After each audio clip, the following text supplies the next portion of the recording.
Assalamualaikum warahmatullahi wabarakatuh. Sahabat R-Movie, melanjutkan dari episode sebelumnya. Saat Naiman hendak memenggal kepala putra Parabey, seketika Osman menahannya seraya berkata, "Tunggu, hentikan, berhenti, Naiman. Kamu mencoba membunuh mereka sebelum kamu tahu yang sebenarnya. Ini bukanlah pekerjaan seorang pria.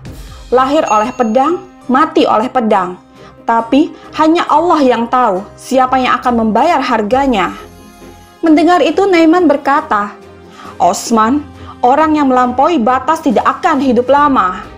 Lalu Osman mengatakan, "Aku akan menemukan emas dan membawanya padamu. Tapi kamu akan membebaskan anak-anak Bey untuk saat ini jika diperlukan." Kemudian Yakub mengatakan, "Naiman, kami melakukan seperti yang kau katakan, emas dalam perjalanan."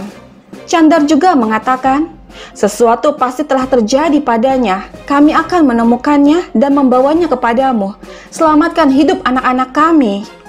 Dan Karesi mengatakan, "Kami dapat memberimu lebih banyak emas jika perlu, tapi jangan sakiti mereka. Jangan lakukan itu." Lalu Osman berkata, "Jika kamu menumpahkan darah, maka kamu tidak akan bisa mengambil emas. Sekarang bebaskan mereka. Bebaskan mereka agar kita semua bisa menang." Mendengar ini Naiman berkata, "Aku menyembuhkan anakmu. Jika kau membayarnya dengan bermain permainan, aku akan membunuh anak-anak Bey ini. Aku memberimu waktu sampai besok malam. Kamu akan membawa emas, Osman. Jika tidak, putra-putra Bey akan mati. Tidak hanya mereka, aku juga akan mengambil anak-anakmu darimu." Lalu Osman mengatakan, "Satu kehidupan lebih penting daripada 1000 emas. Kau akan menerima emas itu. Kamu tidak akan menyentuh anak-anakku maupun anak-anak dari Parabey."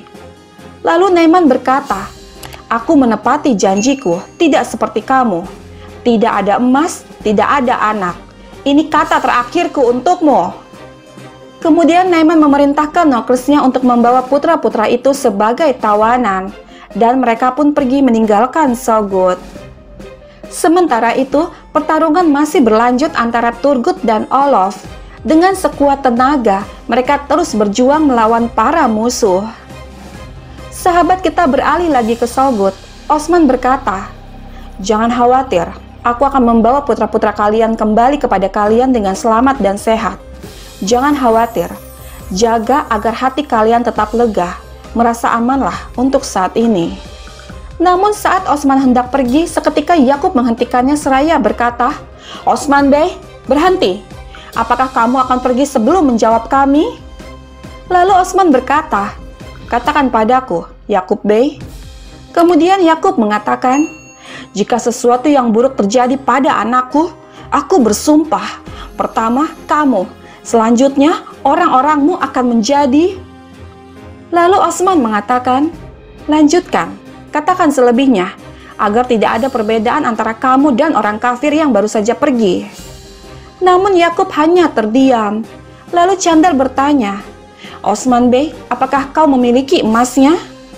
Dan Osman menjawab, "Mari berasumsi bahwa aku memilikinya. Emas itu diperoleh oleh orang yang tidak bersalah, tapi kamu takut kehilangan nyawamu dan membayar pajak. Kamu tidak membawa arti namamu, Chandar Bey." Mendengar ini Karesi bertanya, "Apakah menurutmu kami takut kehilangan nyawa kami? Kami takut karena anak-anak kami, karena orang-orang kami." Lalu Osman mengatakan, "Orang yang takut mati tidak bisa bebas. Orang yang tidak bisa bebas tidak berbeda dengan orang mati. Apakah kamu akan merasa kasihan jika anakmu menjadi syahid di medan perang? Atau apakah kamu akan bangga padanya?" Mendengar ini Karesi berkata, "Syahadat adalah peringkat tertinggi, tentu saja. Tapi di mana pertarungannya? Di mana medannya?" Dan Osman menjawab, "Ini adalah perang. Inilah medannya. Yang kejam berusaha membuat kita patuh, tetapi banyak pemberani menentangnya. Aku akan menangani ini." Namun Yakub berkata, "Bagaimana?" Dan Osman menjawab, "Aku akan menemukan emas dan memberikannya pada Naiman. Dan aku akan membawa anak-anak kalian kembali pada kalian. Jangan khawatir." Lalu Karesi berkata, "Seperti yang kau katakan, Osman Bey, seperti yang kau katakan. Aku harap kamu tidak terkait dengan hilangnya emas seperti yang kamu katakan. Dan Osman menjawab, jangan khawatir, tenangkan hati kalian. Aku akan membawa mereka pada kalian. Kemudian Osman pun pergi dari sana. Kembali lagi ke Turgut dan Olof. Pertarungan masih berlanjut. Ini adalah pertempuran yang luar biasa. Kemudian Turgut berkata, aku akan menjadi hari kiamatmu, Olof. Lalu Olof mengatakan, aku akan menguburmu bersama para prajuritmu, Turgut. Dan Turgut mengatakan, aku siap untuk dimakamkan bersama alpenku, tapi aku ingin tahu apakah kamu siap untuk mati? Kemudian pertarungan pun berlanjut. Melihat Olof yang terluka parah, Frodi dan Den mencoba untuk membawanya pergi. Karena Turgut dan pasukan alpennya terus mengejar, akhirnya Olof membagi pasukannya dan bersembunyi di balik semak. Sahabat kita beralih sejenak ke Connor. Turhan berkata, masih belum ada kabar dari Beim. Apa yang akan kita lakukan, Connor Up? Aikut juga berkata, bagaimana jika Naiman bermain melawan Beim kita ketika dia tidak bisa menerima emas? Turhan juga mengatakan lagi, tidakkah dia tahu bahwa dia tidak akan pernah bisa menerimanya jika dia melakukan itu? Dan Aikut menjawab, ya, tapi kita tidak bisa mengerti Naiman. Saudara Connor, haruskah kita mengirim Alpen ke Sogut? Namun Connor mengatakan, tidak ada yang akan pergi. Tugas kita adalah menunggu BM kita di sini. Kita akan menunggu. Sekarang, Aikut, kirim utusan ke penjaga kita di sekitar. Mereka harus melihat-lihat dan memeriksa apakah ada orang. Kita harus melihat siapa yang ada di belakang kita. Jadi, jika orang asing datang, dia akan mendapatkan bagiannya dari pedang kita. Lalu Aikut berkata, ya, mari lakukan seperti yang kau katakan, Saudara Connor. Tapi, apa yang akan kita lakukan dengan emas? Dan Connor menjawab, biarkan BM kita datang dulu. Dia akan memberitahu kita apa yang harus dilakukan dengan ini. Sahabat kita beralih ke Osman dan pasukan alpennya yang tengah berlari menunggangi kuda menuju suatu tempat. Sementara itu, Turgut berusaha untuk mencari Olof. Dengan kepandaian Urgen Hatun, dia sengaja menginjak ranting hingga menimbulkan sebuah bunyi. Namun Olof tidak memahami itu. Melihat bahwa Turgut berjalan mengarah kepada Olof dengan setia, Dan keluar dari tempat persembunyiannya seraya berkata, "Turgut, aku di sini." Kemudian dia pun berlari bersama para tentaranya. Melihat itu membuat Olaf sangat khawatir, namun Frodi berkata bahwa jumlah mereka yang tersisa hanya sedikit. Kemudian memutuskan untuk kembali ke kastil. Meskipun berusaha keras untuk berlari, Turgut berhasil menjegatnya seraya berkata, "Dan, bajingan sepertimu hanya bisa menumpahkan darah orang yang tidak bersalah. Kamu hanya bisa membunuh orang yang tidak bersalah." Kemudian pertarungan pun berlanjut. Dengan mudah, Turgut mengalahkan Den dan menghabisi semua tentara. Masih dengan keberaniannya, Den berkata, "Aku akan memenggal kepalamu dengan tanganku sendiri, Turgut." Kemudian Turgut memukulnya, lalu berkata, "Itu tidak seperti menindas orang miskin dan membunuh orang yang lebih lemah darimu, kan? Takdir orang sepertimu berlutut dengan sekarat di depan pemberani seperti kami." Lalu Acel bertanya, "Beim, apa yang akan kita lakukan pada mereka?" Dan Turgut menjawab, "Mereka akan berguna, Acar. Osman Bey akan memikirkan langkah bagus pada mereka. Sekarang, bawa anjing-anjing ini." Kemudian mereka pun pergi dengan membawa Den sebagai tahanan. Sementara itu, di kamp pengembara, tepatnya di tenda penjara, Bengki berkata, "Kamu akan berada di tanganku sampai kamu berbicara. Kamu akan memberitahu semua Bey tentang permainan Ismihan." Namun Frik mengatakan, "Tidak, aku tidak akan melakukannya. Kalian tidak bisa membuatku bicara." Lalu Bala berkata, "Apakah kamu percaya Olof? Jika dia akan menyelamatkanmu, dia pasti sudah melakukannya." Namun Frik mengatakan, "Olof akan datang dan aku akan membunuh kalian semua."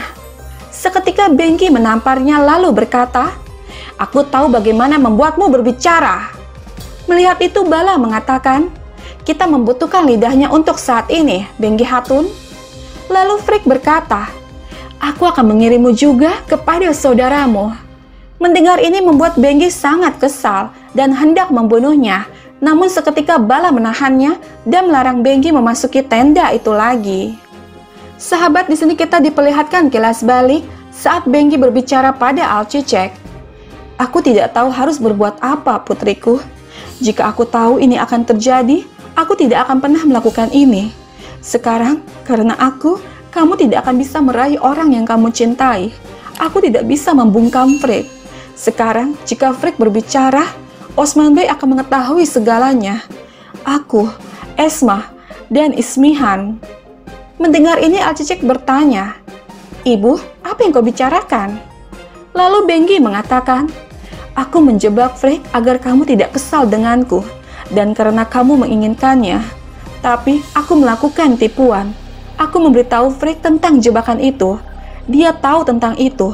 Dia tidak akan tertangkap. Tapi ternyata dia tertangkap. Sekarang, jika dia berbicara, kamu tidak mungkin bisa untuk bersatu kembali dengan Aktemur. Dan kita semua akan dipenggal. Osman Bey tidak akan memaafkan kita." Mendengar ini, Alcicek berkata, "Kau bilang kau tidak tahu tentang racun itu. Kalau begitu, beritahu Osman Bey tentang ini. Dia akan mengerti." Namun Bengi mengatakan, "Esma yang memberikan racunnya. Jadi tidak ada yang akan mempercayai kita. Kita harus mengeluarkan Frigg dari suku sebelum dia berbicara, atau semuanya akan berakhir. Tapi siapa yang akan melakukan ini? Para Hatun mengawasiku." Kemudian demi membela ibunya, Alcicek berkata, "Aku yang akan melakukannya." Kembali ke saat ini, dengan penuh amarah, Bala mengusir Bengi keluar dari tenda penjara, kemudian meminta Alcicek untuk terus mengawasi Frigg. Kesempatan itu pun digunakan oleh Alcicek untuk membawa Frigg keluar dari suku dengan berkata, "Aku akan menyelamatkanmu, tapi jangan pernah berbicara." Mendengar ini, Frigg bertanya, "Apa? Kenapa?" Kemudian dengan menyelipkan sebilah pisau pada pakaian Frigg, Alcicek berkata, "Ibu yang mengirimku atas perintah Vede Sultan. Aku harus melakukan ini untuk menikahi Aktemur." Mendengar ini, Frigg berkata, "Ah, cinta. Cinta? Kau membebaskanku demi cinta?" Namun Alcicek mendorongnya seraya berkata, "Diam dan dengarkan aku."